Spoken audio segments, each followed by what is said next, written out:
Hello ladies and gentlemen, and welcome back to the channel. Today making my predictions for the 2022 edition of Crown Jewel. Our first match will be a Royal Rumble rematch where we'll see Brock Lesnar take on Bobby Lashley. I feel like it makes sense for Bobby Lashley to win again against Brock Lesnar, but I feel like as we've seen in the past, not many people get 2 wins in a row against Brock without some shenanigans occurring, and I don't know where the shenanigans could occur with these two. So I think Brock Lesnar will get his win back and defeat Bobby Lashley in Saudi Arabia. Now for Brock, I expect him to disappear probably till January for the Royal Rumble. And then for Bobby Lashley, maybe he picks up a feud again with Mustafa Ali and they keep going with that during this little in-between time, heading into War Games, and then the break in December where there's no pay-per-view. But I have no idea where either of these two are going to end up after this match, and now we'll move on to match number 2. And that'll be a 6-man tag team match where we'll see the OC back together again, taking on the Judgment Day. My pick here is for the OC to defeat the Judgment Day.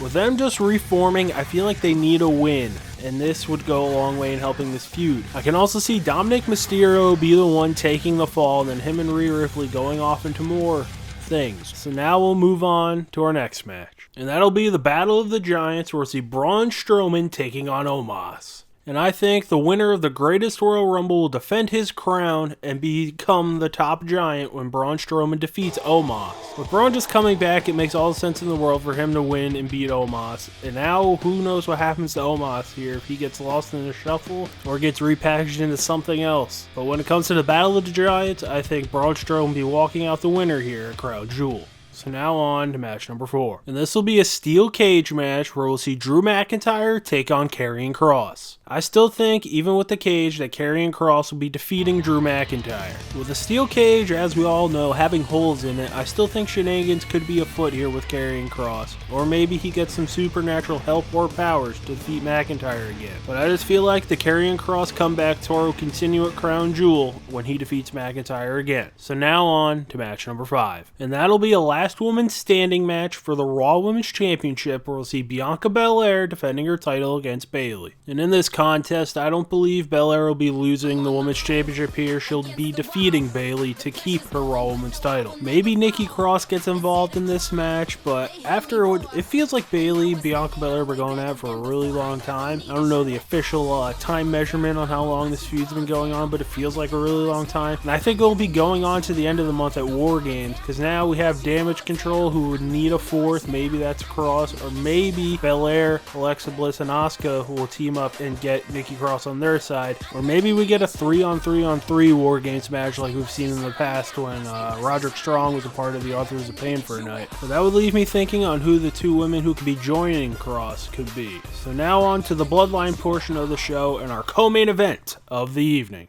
This will be a tag team match for the undisputed WWE Tag Team titles where we'll see the Usos take on the Brawling Brutes. And I think the Brawling Brutes will get some revenge for Sheamus here, but there's no chance they are becoming the new Tag Team Champions. I believe the Usos will be retaining the titles. There's a part of me that feels like I'm just going to keep picking Bloodline members until they lose. And I feel like this could be part of what the men's War Games match could be, where you have the Bloodline where they may have to leave someone out, or they go with 5-on-5 to take on the Brawling Brutes who get other people. Maybe Kevin Owens joins the team, but I'm not sure who the 5th man could be to make this if they do 5-on-5, where we have Reigns, the Usos, Solo, and Sami Zayn against Sheamus, Butch, Rich Holland, Kevin Owens, and then I don't know who makes it in to be that 5th guy. Maybe Drew McIntyre just gets pulled into this because he kind of got posed by the Bloodline at Clash at the Castle. But all in all, in this tag match, Usos will be retaining the tag team titles, and then we'll move on to our main event of the evening, and that'll be for the WWE Undisputed Universal Championship, where we'll see Roman Reigns putting the title on the line against Logan Paul. So Roman Reigns wins here. I couldn't believe for a second that Logan Paul is going to win here. Could you imagine after 2+ years as Roman Reigns being the champion that he loses to a guy who's got 2 matches? Now I understand Logan Paul becoming WWE champion would be like a big thing on like Twitter and stuff like that, and on YouTube and stuff. They can get through all that. But just in the grand scheme of the show that we're watching on Mondays and Fridays, that Roman Reigns shows up on sometimes. This would be a terrible decision. Now, I think the match will be good. Logan Paul's been fine in the ring. He's been pretty surprising. He's been one of the outlier celebrities to jump into WWE. But when it's all said and done here at Crown Jewel, the head of the table will still be sitting at the top of it. Maybe he even breaks the guy who called himself the table.